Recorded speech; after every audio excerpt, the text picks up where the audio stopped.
They still want the result, but they're terrified of the surgery because of how many people have died in that state from BBLs. I think this year is going to be a big year for men in general when it comes to taking care of themselves and their skin. In the media, they absolutely eat up anything that has to do with celebrities possibly having something done, let alone actually talking about the process themselves. You go to school for like 10, 15 plus years.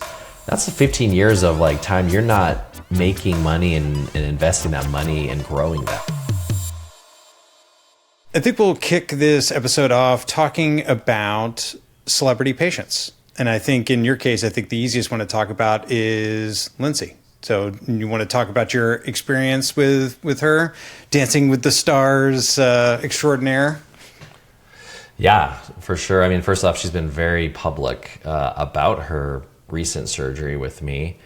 And I was blown away by the actual response that like all the media outlets, I mean, first off, they love Lindsay Arnold. Like People magazine, they wrote like 3 or 4 different articles. Every time she'd post a new TikTok updating about her breast augmentation, breast lift surgery with me, they were writing articles about her. And so I think ever since she was on Dancing with the Stars, and you know, she's had a couple of kids since then and hasn't returned, but they love her to death.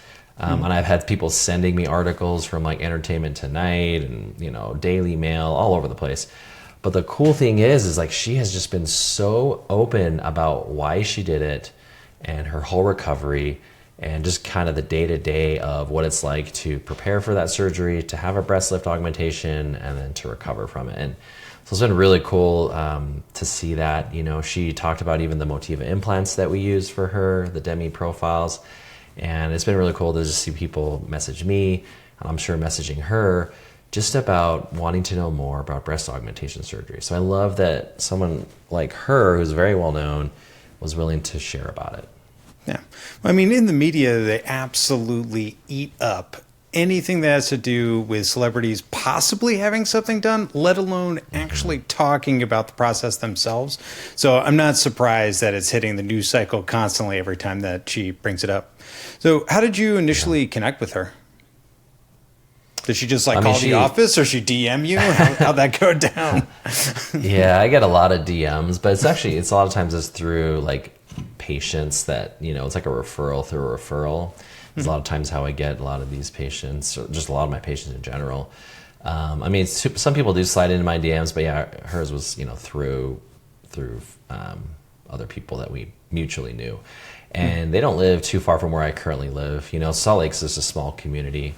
And so, you know, they live like down the street from us pretty much. So that's how it worked out. But just your friendly neighborhood plastic surgeon. Yeah, it kind of feels that way sometimes.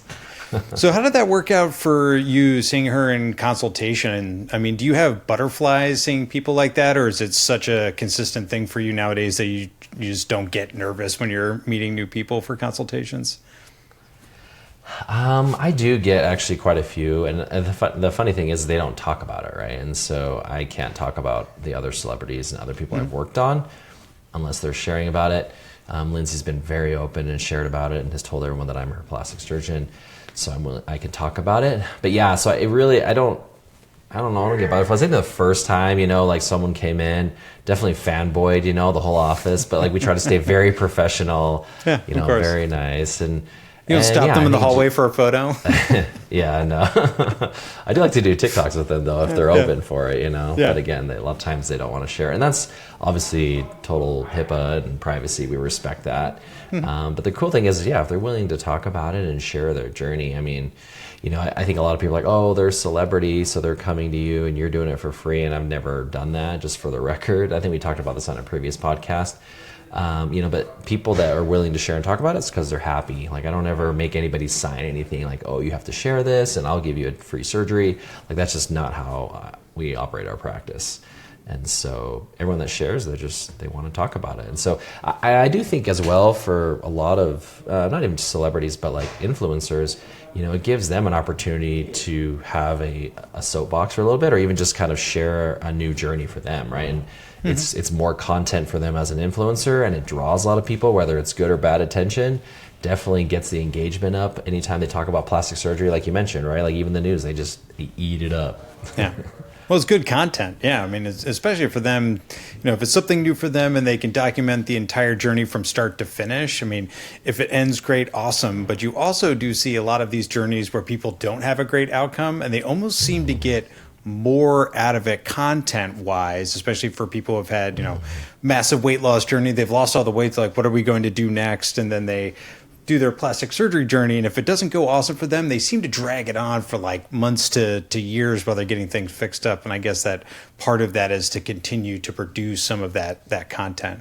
And I guess you're right in saying that it's helpful for them as well.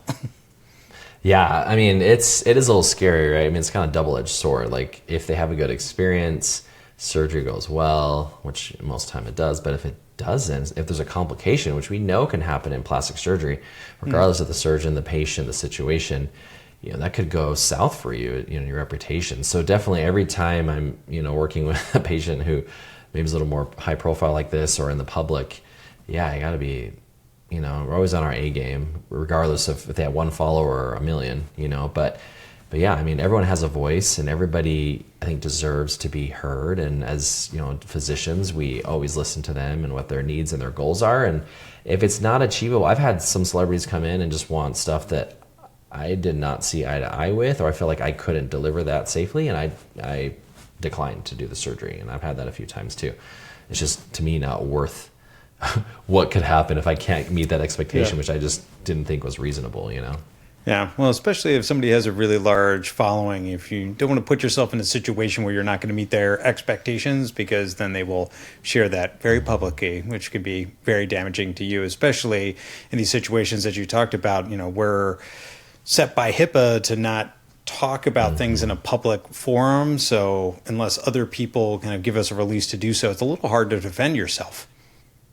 Yeah, really, our hands are tied. Like, we can't talk about, and sometimes the way that a patient interprets something may be different with how you interpret or see it, right? There's three truths. There's like your truth, their truth, and then the actual truth.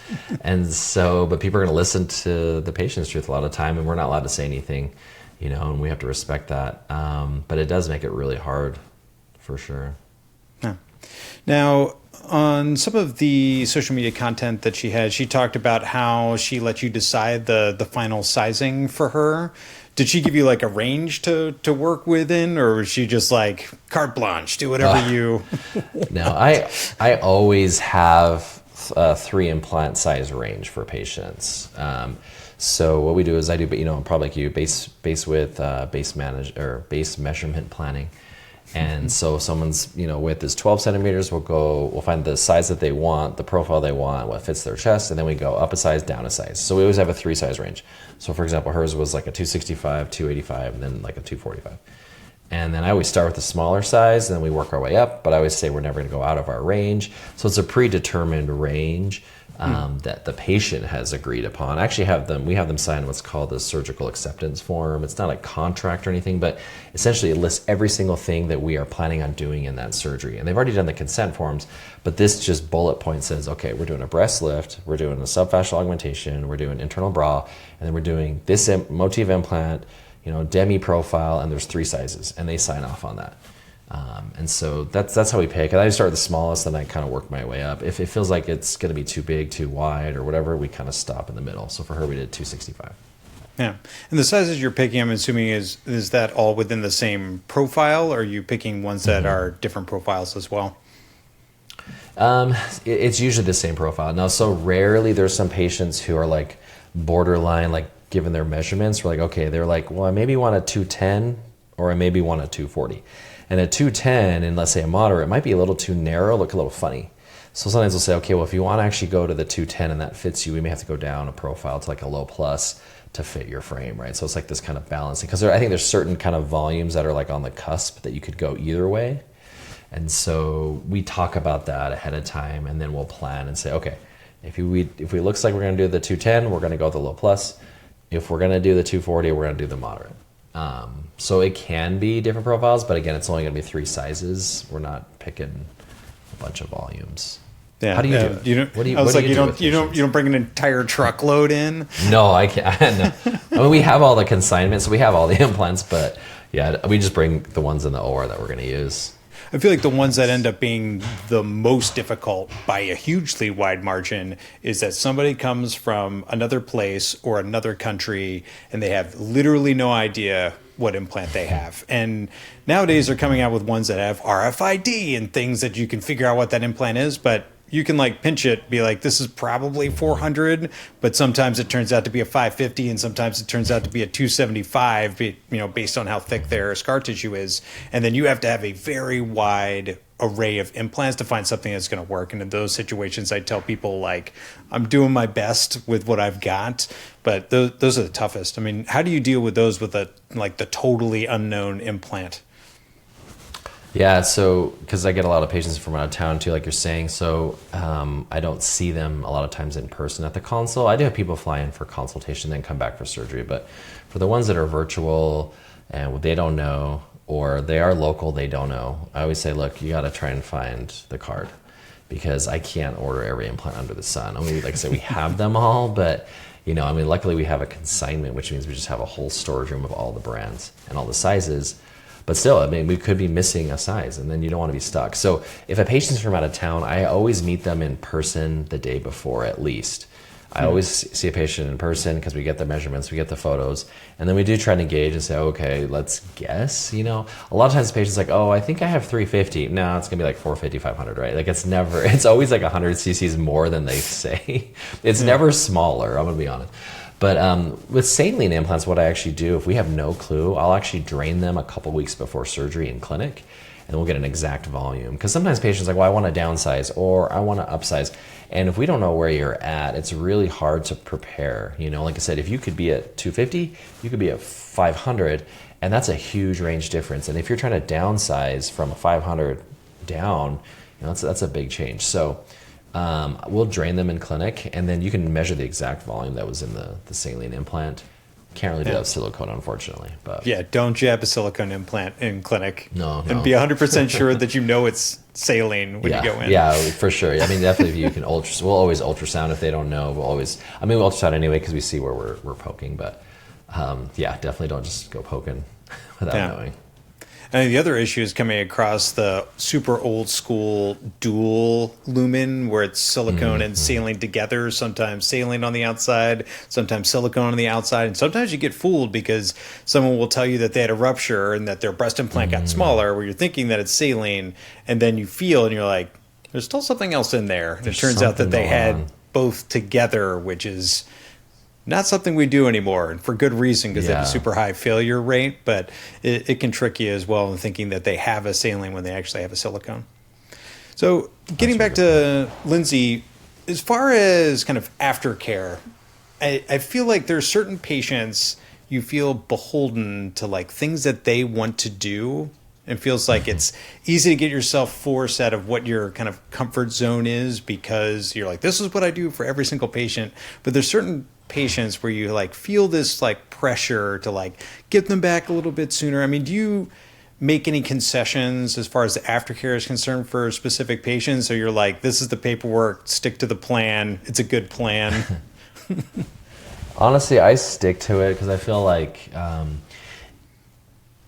think especially with a subfascial augmentation, they're already going to have a way quicker recovery in my experience, So instead of being 6-12 weeks drawn out, by 4 weeks, they're back doing a lot of activities. So I think when patients hear that, like, okay, your first week to 2 weeks, you got little kids, really be careful picking them up. So what I've kind of said is, in the first week, just don't do anything. Even your little kids, if you're going to hold them, just kind of let them sit on your lap, don't pick them up.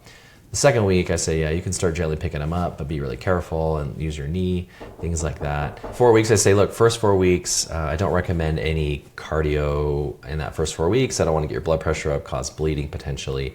But after 4 weeks, I let them start doing treadmills, light exercises. 5 weeks, they can do weights, and then 6 weeks, they can do chest and more strenuous stuff. So I think, in that first 6 weeks, I do the same thing for everyone. I don't say, oh, you're fine to, go on vacation for 2 weeks or whatever. Like I try to stick very much the same because people talk too, you don't want to be like, oh, well, Lindsay's talking about, Dr. Chitty let me do this, but why? I just had surgery last week. Why he said I couldn't do that, So that's the Said I was problem. on full restriction for 4 weeks. Yeah, like everybody has to be the same. So I do the same surgery for everyone. No one gets extra special surgeries. They all get the same surgery because everybody's surgery in my mind is special, and they all the extra special surgery for everyone.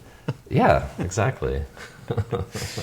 Yeah, I think, and one of the things you brought up was picking up children. I think that is such a common thing that we see in postoperative care, because mothers will come in for their mommy makeover and they're like, I have 2 children, one who was 2 and one who was 4, and they want to be like up in my arms constantly. When can I pick them up? And I'm like, how big is your child? It's like a negotiation of like when they can get back to like, feeling like a full-time mom again. And for some people, they have to bring in family. They have to bring in their mothers or stepmothers to step in for a couple of weeks for these like larger surgeries. There's no reason to push your luck and have there be an issue. But when you have a child who is at your feet begging to be picked up, I mean, you want to be able to do so, right? It's tough. For sure. One of the cute things Lindsay was posting about was showing her kids just paying so much attention to her, and taking care of her, being so gentle, and so I see that a lot too when patients are, trying to share with their kids on some level what's going on, but really, they're too young to understand. So I think it's really cool to just see how gentle kids can be with their parents too. Sometimes not, just jump straight on them, So, newer thing coming out on social media and other places, of course, but the Awake BBL. So, people doing BBLs, just sedation with Valium, local anesthetic only, not taking it to a full-blown operating room, doing it in an office-based surgery center or just in their office, not a surgery center at all. And some patients are looking for this, number one, because it costs less, as you would imagine, because there's no facility or at least no anesthesia fee, because there's no anesthesia, anesthesia provider is going to be there. But some patients are talking about having decreased time for recovery and just being less scared of the process because they're kind of there for the whole thing. What are your thoughts on this? Is this something that you offer, would consider offering if people were talking to you about it? Had you asked me this question even maybe a year ago, I would have said, heck no, I would never do this awake. But the more I think about, how I've been doing BBLs even under anesthesia over the last year, I'm always using ultrasound. And so I'm very careful. Every ounce of fat that I inject, I do put it deep, but I go above the fascia. And I think if we look at what were the concerns, in Florida and just nationwide with the deaths that were associated with fat embolism and BBLs, these patients are under anesthesia. And they were having all that fat injected into the gluteus muscle, which went into the veins and then into the heart, right? So I think when we think of the dangers of it, like why would we want to do it under full anesthesia? You have to ask yourself, and then why would we be okay doing it awake? So in my opinion, I think awake, it can be dangerous because the amount of lidocaine and tumescent you have to put into the patient to get enough fat to be able to inject into the butt, right? So I think that's one of the main concerns. And so you run into problems like lidocaine toxicity, patient not being numb, not being comfortable.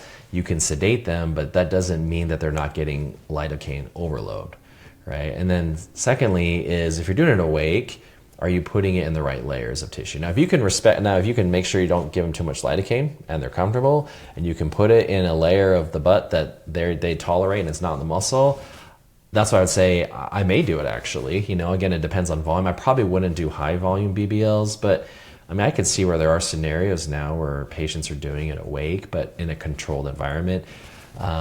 I don't know if I'd be anytime soon doing these in my procedure rooms. We have plenty of space to do that. I just don't see myself doing it though. How about you? Yeah, I think for me, my big time issue is when I do things under tumescent in the office, like say I'm just doing neck liposuction, you've got plenty of volume and plenty of lidocaine to give to numb somebody up. You will find that some patients take a ton and some patients take very little. And sometimes it's very hard to tell how much medication a certain patient is going to need to be comfortable during a procedure. So if I'm stepping into a BBL and I find out that I have to inject a lot for that patient to be comfortable, I'm going to hit the ceiling of how much is safe to give them, and then I'm limited on what I can do based on patient comfort. And I never want to step into a procedure I'm already in the process of it and figure out we're not going to get what we want today because I'm not in a space to keep you as comfortable as you need to be for the procedure that we have planned. It's like I don't want to finish and be like, okay, well, we got 100 cc's per side. You got the world's smallest BBL. You paid really good money for it. I guess like we should have been asleep. It's like I never want to have that happen during the procedure. Yeah, and I think, I love that. And I think that along with those lines, there's a certain level of like results I think I like to get with these types of surgeries for patients, and I think that they are kind of expecting. I think when they say these super highly contoured, high definition, skin tightened patients with the BBL, and that all goes in conjunction in my mind. BBL is not just adding fat to the buttocks, but it's really framing the buttocks, it's contouring around it. We've learned about this through training and in our own practices. So I really feel like to get that result, to get that high level result, I don't think you can do that awake. Like you said, I think it's just uncomfortable. I don't think you can get them numb enough in all the places to get that result. And look, I do more lipo, and I'm sure you do a lot of lipo too, Sean, more than most surgeons out there. So this is coming from a perspective of we do a ton of lipo, and I feel very comfortable doing it awake, but I don't think it's the safest thing to be doing these for patients in those high volumes. Yeah, it's like, what's the point of having it done if your result is just going to be affected by the anesthetic you have chosen? And I get it. And a lot of these places that are coming up, these like awake BBL places they're really kind of churning through. You see a lot of them in Miami. You're like, well, makes sense. It's like the world of the BBL. You also have a lot of patients that were like dying from large volume BBLs there, and patients they still want the result, but they're terrified of the surgery because of how many people have died in that state from BBLs. So they're like, well, if I do it awake and I have like a more subtle result, maybe that'll be a safer surgery for me. And I can understand the draw for that, but you're still undergoing the procedure, and then you may end up with a result that is so subtle that you're disappointed by what you're getting. Yeah, totally. So, I don't know. No awake BBL for me. I'll be aslep. Yeah, I'm not planning it anytime soon. Off. Oh, you? Yeah, you're not getting. Yeah, you're just. I'm gonna be asleep. I wouldn't get one either away. No, I'm gonna get Avali while I'm there to get my cellulite taken care of. Yeah, I get Renuvian so you can tighten the skin envelope and just peach it up. Do it all exactly. You're there, one stop shop. Yeah. I actually had a patient recently that I did a BBL on while doing a mommy makeover, and did Avali and did Renuvian all at the same time. And it's like putting all of those together to get extra volume and get rid of cellulite and tighten the skin envelope at the same time is a very powerful thing. It's really nice to work all three of those together if you can. Yeah, I mean, you're addressing all the three main issues, right? When we're assessing a buttocks, is like one, is there dimpling or cellulite, which can only be addressed by the Avali or other similar devices. The volume, when you have mismatch of skin and buttock volume, that's where the fat grafting. And then the Renuvion is the skin tightening part because the skin's loose. So you address all three things. And so not only does it look better, it's more full, it's more perky, and the skin quality itself looks a little more smooth in leggings or whatever because you've done the Avali. So I agree. I think it's a great combination. Yeah. And I think it's really nice to use fat grafting when you're doing the Avali as well, because when you're breaking up those bands of the cellulite, not just breaking it up and having those two edges be together where they could kind of reconnect, but putting fat into that space to make sure that they stay separate is a nice way to get a really nice result from the cellulite release.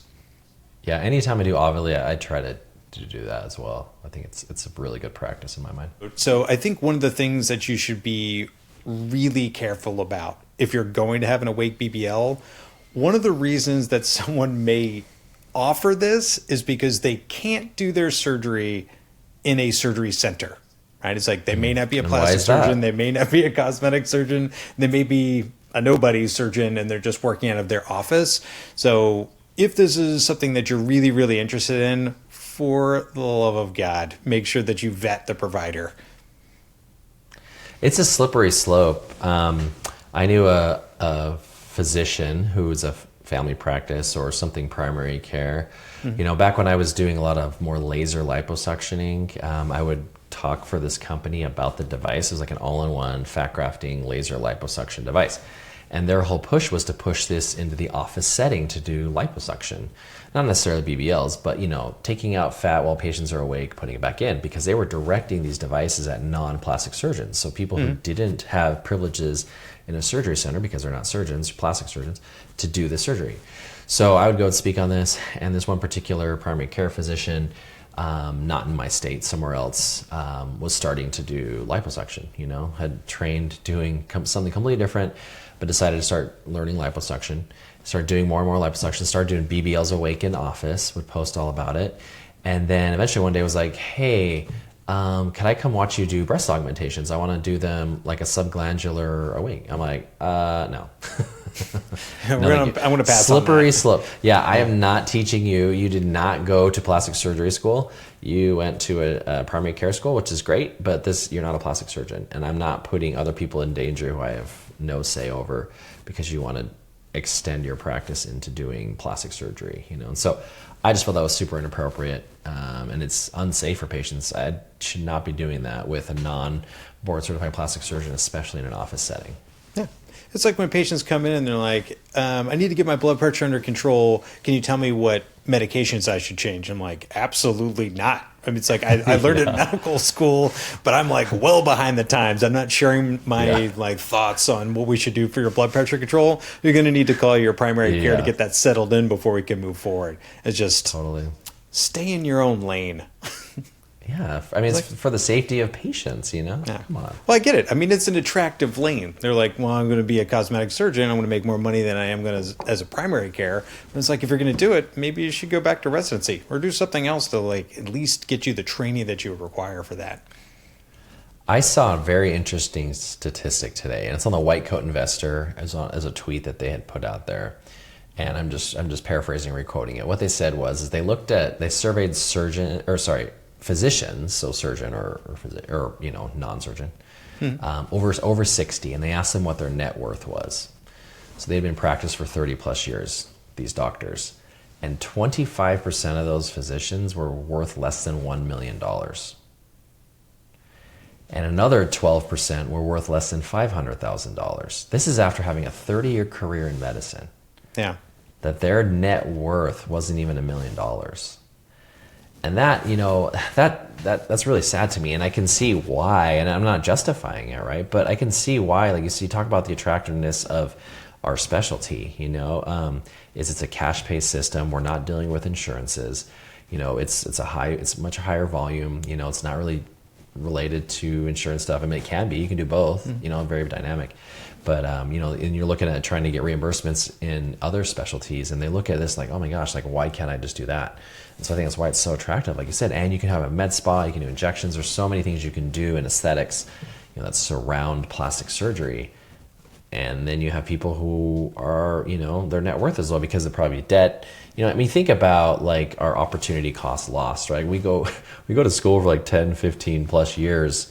That's 15 years of like time you're not making money and investing that money and growing that, right? You're like going into debt, like right in the prime of our adulthood, and so I can see why doctors do that, and I don't think it's a fault. I think it's more a fault of just the whole overall system in itself.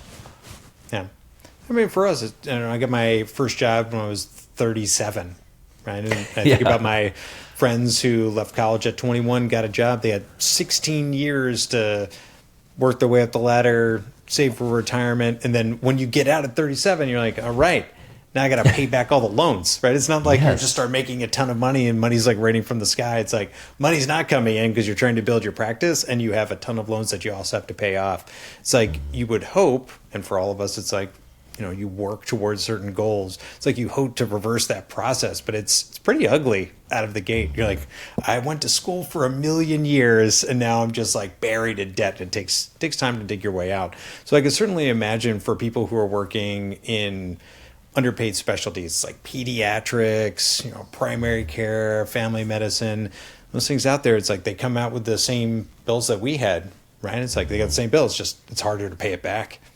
I want to talk about men's skincare because apparently this is a big topic. I don't know if you've had people reaching out to you, but I've had multiple different news groups and reporters being like, men's skincare is the new hot thing. I mean, I didn't realize it. I've been using skincare for over a decade myself, but apparently it's becoming a bigger thing. Have you seen this the rise of men's skincare from your end?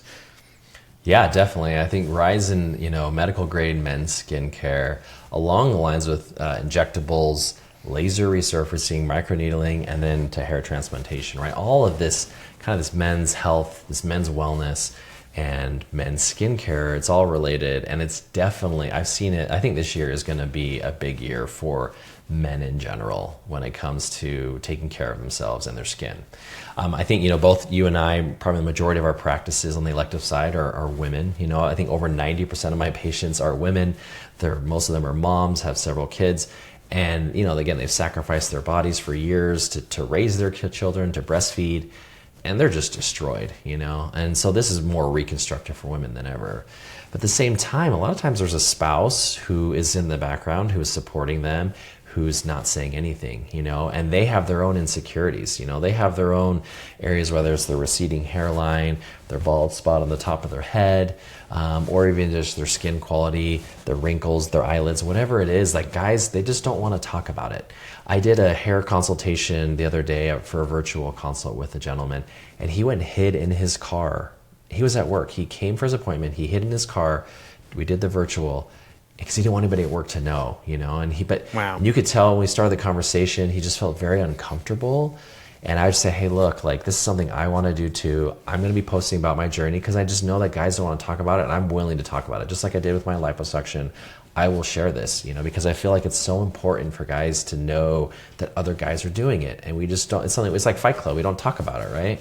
But in reality, guys have similar insecurities and they want to get it done too. And a lot of times they're like, hey, look, I'm good. I don't want to do that for myself. I'd rather spend it on my, help my wife or spouse. And it's like, you know what? But to start with skincare, I think skincare, when we talk about men's skincare, it can be very affordable, and this very basic. It doesn't have to get crazy for guys. I mean, I typically say, look, the first thing you want to do is always wear sunscreen. And it's like, oh, guys, I'm not going to wear sunscreen. But that's probably one of the best things you can do for yourself is to put sunscreen on, right? Well, at least for prevention, right? It's like once you let it go way too far, putting on sunscreen is not going to help you. So I got to keep that in mind. Sure. But yeah, keeping your skin clean, getting something, whether it's, Elastin has an amazing line, and so does Skin Better. Do you have preference for what you recommend to guys, or what's your kind of thoughts on that? For me, it's Skin Better, and I think that a lot of the medical grade skincare lines, when you look at Zio, Obagi, they don't have specific men's lines, right? It's like they have a website that says they do men's skincare, but then it just redirects you to the same website that's got the same stuff. And I feel like that makes some sense because the things that work on women's skin still work on men's skin, but it's a little bit different. It's like we require little stronger on the retinol side of things. You usually need less moisturizer because we have a tendency to be a little bit more oily skinned in general. So there's some small differences, but they still kind of work. But I think that it's nice that groups like Skin Better have really thought it through for a couple of reasons. Number one, they're going to give you things that actually work.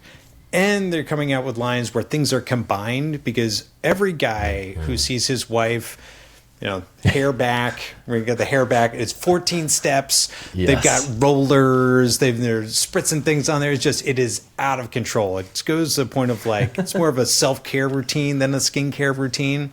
But for Skin Better, it's like they have the Solo product Solo that you can use in the morning, which I use currently just because it's so easy. It's like use that in the morning and then you pair it with some retinol at night. And if you can do those two simple things, you can get a good portion of the way that you kind of see all the changes that you would like to see.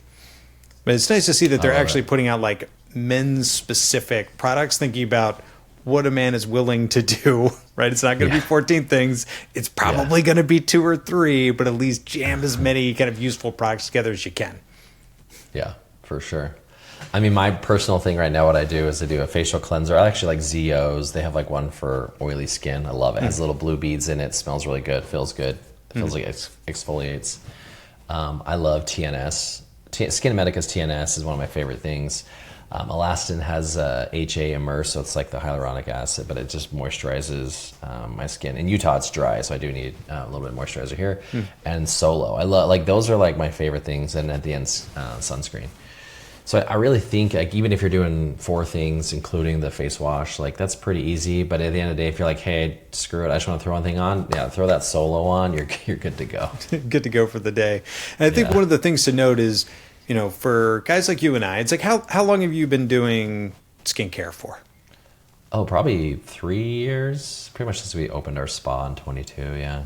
Yeah. How about you? And it's like, I started it at the beginning of residency, which would have been like 12, 13 years ago, because we used to go to ZO to their meetings, go to their educational groups. Yeah. So they would give us products and try things out. So started that relatively early, but for guys our age, because you're 43 as well, right? Correct? Mm-hmm. Yep. Yeah. So it's like, for guys our age, when I have a patient who comes in who's my age, he's like, well, what do you use? I was like, you can't use I use the Skin Medica, like, highest retinol. Like, it's the strongest one that they have. Is because over a decade I was able to, like, work my way up.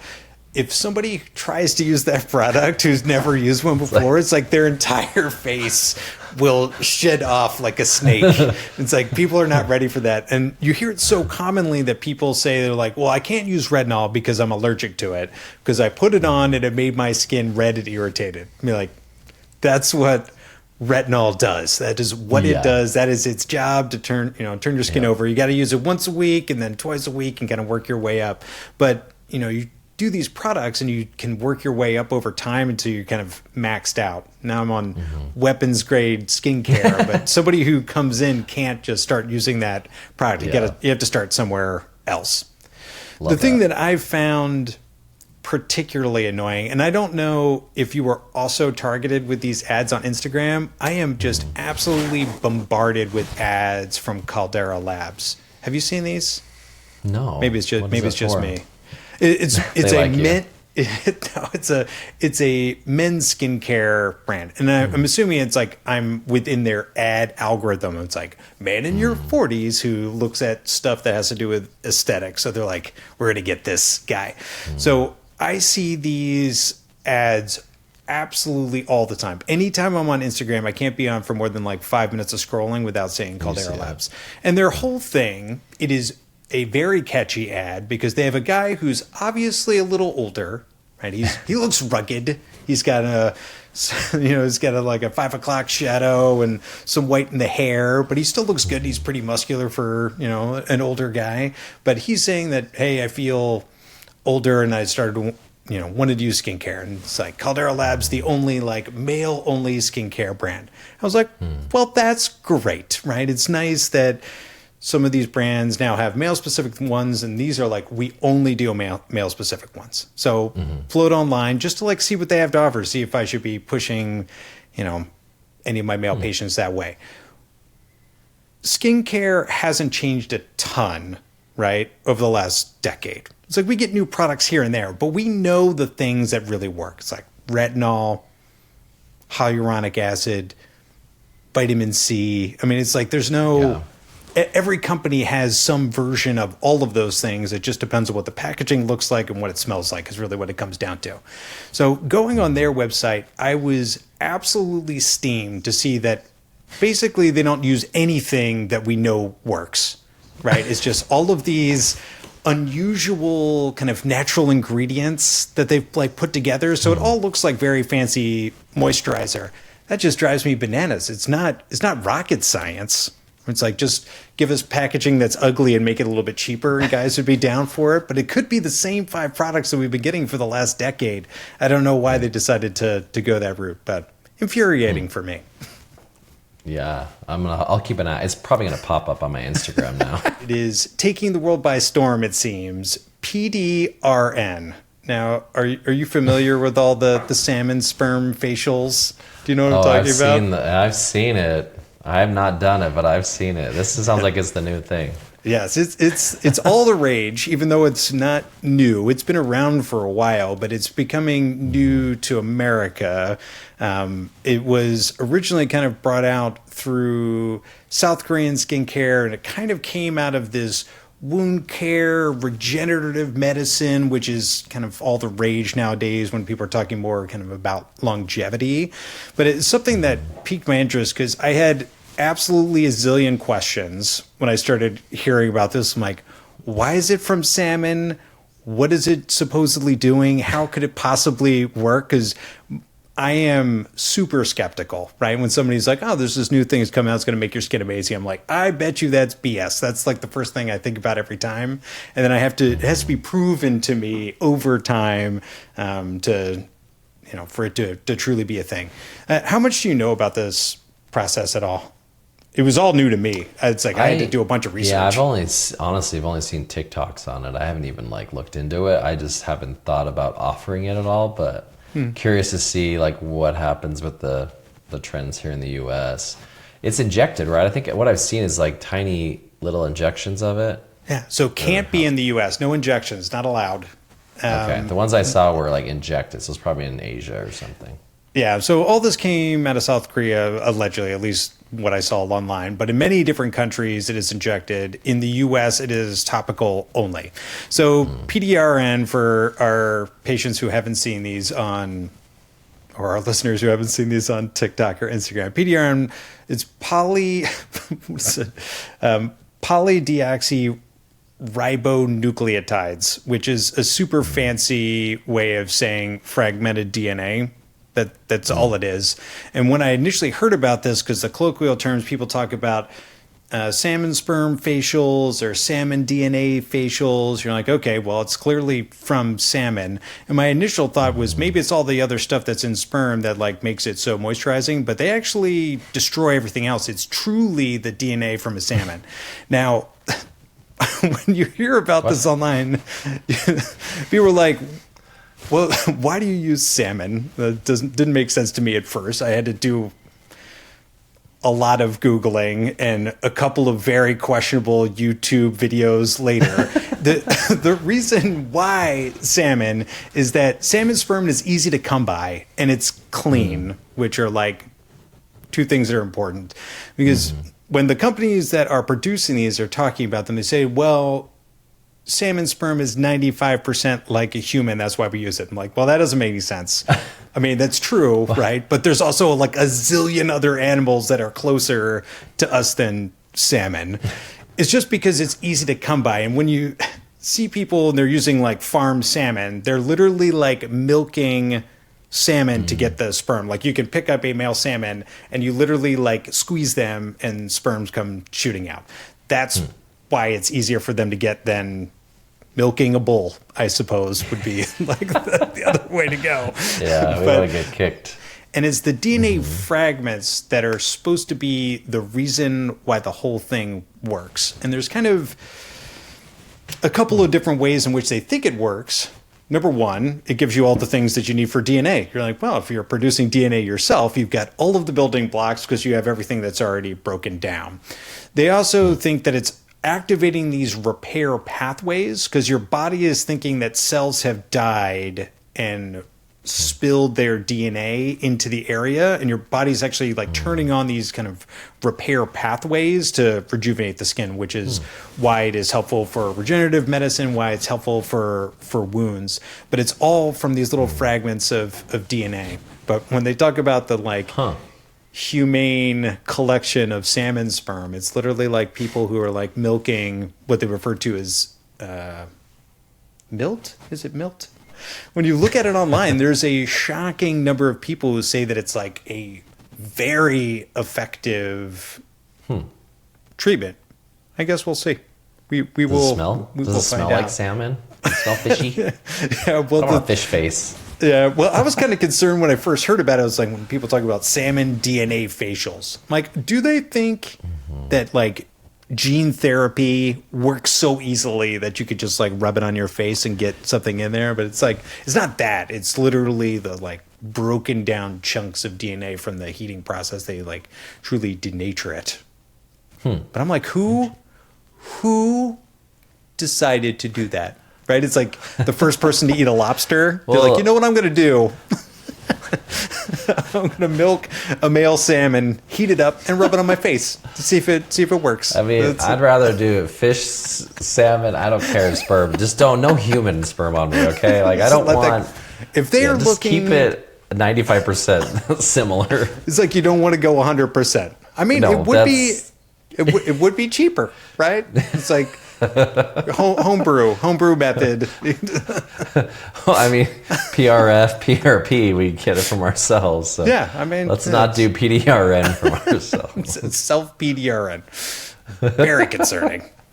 You would probably need a lab. Someone out there, I'm sure, is going to try it now that we put that into the universe. Not me, though. I don't like my skin that much. I'm staying away from that. I'm gonna pass on that. But yeah, this is very interesting when you look at all of the testimonials online. People say it really truly works, and there's a couple of different companies that are selling topical versions in the U.S. So it is definitely a thing. And then the big question will be if and when the FDA clears for injections, because people are saying that the deeper injections are more effective. Time will tell. When I was reading up on that, I was like, this is wild. This is a wild thing.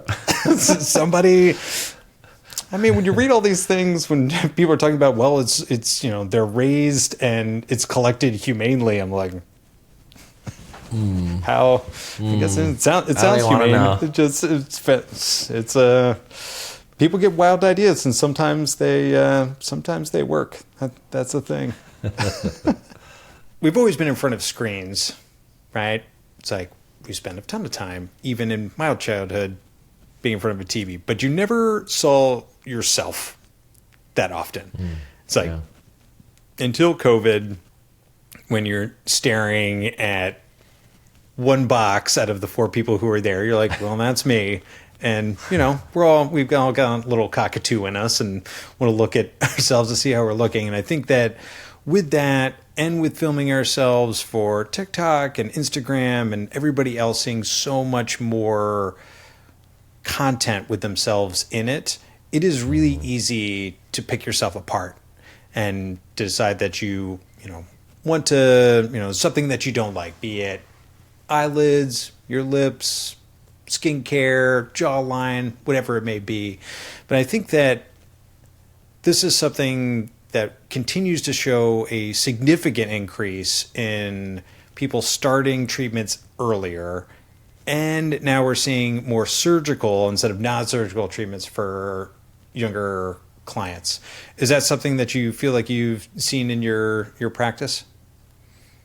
Yeah, for sure. I think on all levels, whether it's face, body, I think because we are in this culture now where we're just constantly online and, whether it's Snapchat, you're doing selfies to your friends, you're doing a Zoom call, whatever it is.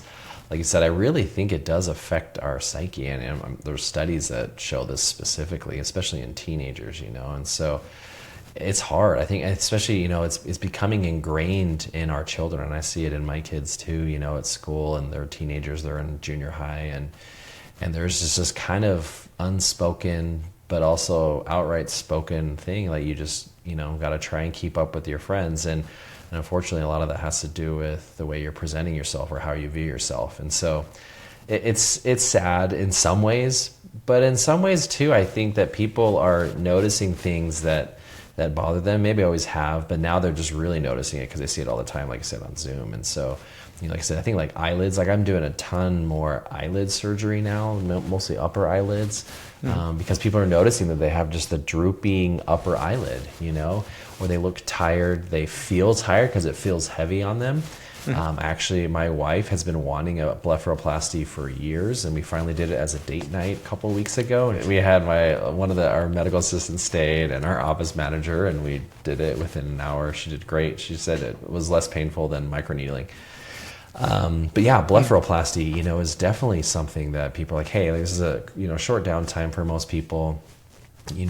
Scars very minimal, but can be very powerful, But at the end of the day, I think even surgeries like that, obviously you got to talk to a board certified plastic surgeon because there could be other things going on, like your eyebrows might be sitting a little low, or There's so many other, you may have some ptosis, so obviously need to be assessed by a plastic surgeon. But yeah, eyelids are a huge thing. Like I said, lips, cheeks, the volume in the face, the lips, everything. People are looking and noticing these things. And so I think without making people look too overdone, making them feel confident in themselves, but not making it look overdone, and perception drift setting in, I think it's super important to obviously advise them in the way that will help them feel confident, but not look strange.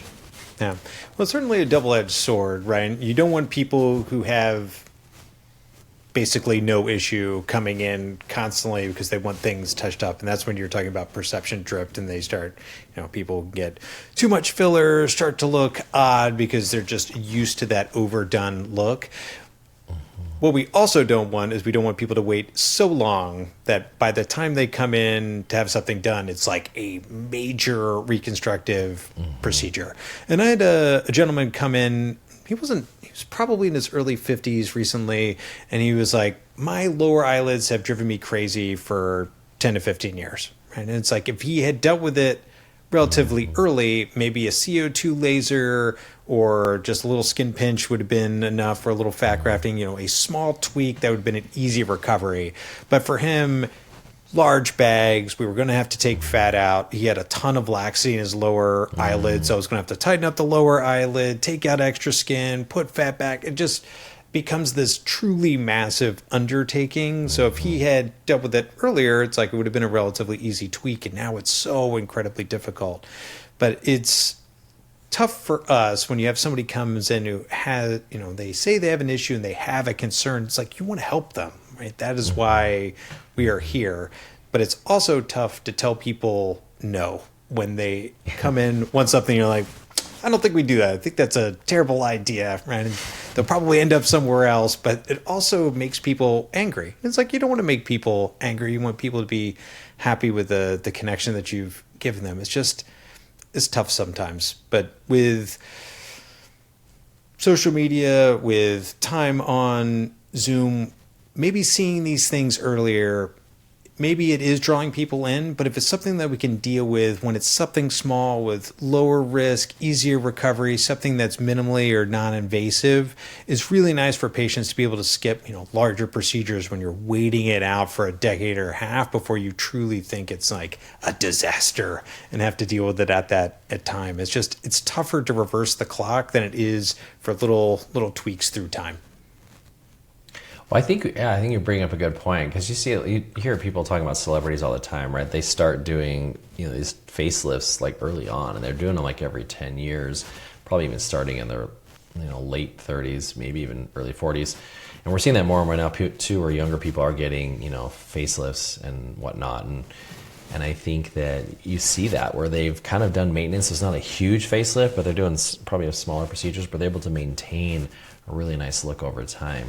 Facelift is still a pretty big surgery compared to, like what we're talking about, CO2 and microneedling. But, yeah. I mean, like that philosophy is there, right? Like you said, if you're kind of preventative early on, taking care of things, then maybe that makes it easier down the road, like you're saying, instead of trying to just, do something serious. It's a little less involved. Yeah. Well, I think it's especially important when you're talking about celebrities as well. They're trying to maintain their look because that is their job. Right, it's like it's tied with their personal worth and what they can do within television or movies. It also is really important for them to have changes that they can hide relatively efficiently that will change over time kind of with them, instead of being gone for 3 months and then they come back looking 10 years younger. We're like, well, we all know that something happened. Versus having Renuvian, they have bruising and swelling for a couple of weeks, and then it slowly tightens over 6 months, where it happens slow enough and it's not an overnight change that it's something that's easy to hide. So they have to deal with less questions because, some people don't want to talk about that. It's like some people do, but not everybody wants to. So when you see these people who look amazing, and they're 55, you're like, well, they must just have amazing genetics. It's it's not genetics. It's just they've done little things consistently. It's just that's tough for everyday Joe, right? And we're like, well, I'm not going to have some small procedure every year over 20 years. I'm like, I'm just going to let it go until it's a disaster and then have one significant surgery. But, at least for celebrities, it does make a lot of sense for them to have these little tweaks consistently. But I can understand when to keep that out of the limelight because there is so much speculation. My goodness, so much speculation. People get excited even about as it. surgeons, a lot of content that we post on Instagram, it's like, hey, what do we think of so-and-so, and it's because it's very engaging and people like that. It's part of the celebrity kind of culture that people like to be a part of and like I said, kind of speculate. But in the end, we don't know. We think we know, but we don't know unless we're the ones that did the surgery, Yeah, so. absolutely. Yeah, but you get these things from reporters like, okay, we all saw Tom Cruise's face at the Super Bowl in the ad. He looks totally different. What do you expect he had done? And you don't know, right? It's lighting effects and makeup and a bunch of other things, but you can definitely take a guess. Yeah, I think one of the ones that I saw a ton of speculation for, which I kind of wish they would just leave her alone, is Carrie Underwood. I don't know if you've seen her like before and after photos after she had her accident where she had a really significant scar. In her, I heard she had a really bad injury. And she did share like one photo that like truly showed it where it wasn't covered in makeup, and it was a pretty significant scar for sure. But people were saying that her repair of that was at the same time that she had a nose job, which, looking at her photographs, I mean, her makeup's a ton better. That's for sure. People have harped over and over again just because she still looks so good after so many years that she must have had something done. And it's like, it seems like she's taking care of herself and just good makeup. Good makeup goes a really, really long way. But I was like, they should leave her alone. I was like, there's nothing to suggest that she's ever had anything super significant based on the photographs. At least nothing that I've seen. Who's the guy who's doing, like, he's spending like $2 million a year trying to live forever? Like Brian Johnson, or what's his name? It's like a very... He has a very generic... Brian Johnson or something. A very generic name. I watched the was a Netflix special on there. And I was like, my God. I've heard about it. It looks so tedious. It's just like working out so much, 1,000,001 treatments, so many supplements. I was like, oh my God. It's going to be one of these things, right? This is going to go one of two ways. It's like he won't live a really long time and everybody will be like, well, what a waste of money. Or all of a sudden he's going to be like 200 years old and people are like, he cracked the code. He knew it. But it's too late for all the rest of us. But it was very interesting looking at a bunch of the stuff that he was doing. It's like he was taking a bunch of supplements and other things that had like mouse studies or cell line studies, like not even human studies. He's just like, well, it's got good stuff in mice, so let's just go for it. Just add it in as one of my supplements. Mice have 96% same as humans, so here we are.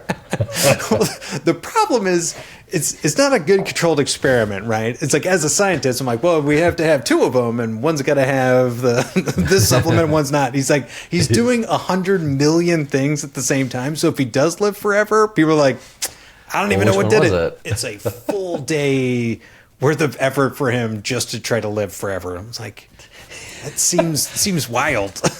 Yeah. It's like, when is he actually doing anything that we would consider like living life other than being in a super sweet house because he has a ton of money from whatever sale of something in the past? I mean, obviously you have to have a ton of money if you can spend a couple $1 million a year just trying to live forever.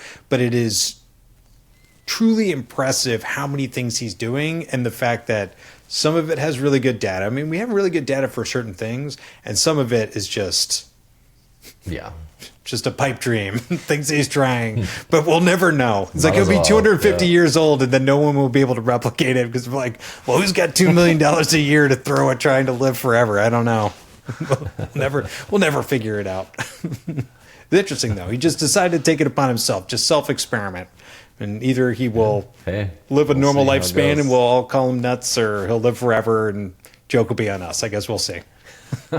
Only one way to find out. I don't know if I'll be around to see the end of it. I guess we won't know. Maybe my daughter will know.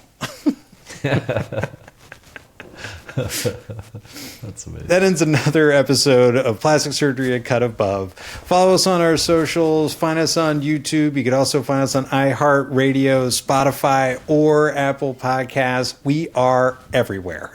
check out the website, get a hoodie. Get a hoodie. Oh, I need to get mine still. Dang it. I mean, it's super comfortable. I wear it at work, and people are like, "Is that your face?" I'm like, "It is my face." Are you wearing your face? I'm wearing a shirt with my face on it. I mean, it is a comfortable hoodie. I've been enjoying it. I'm not sad that we produce them.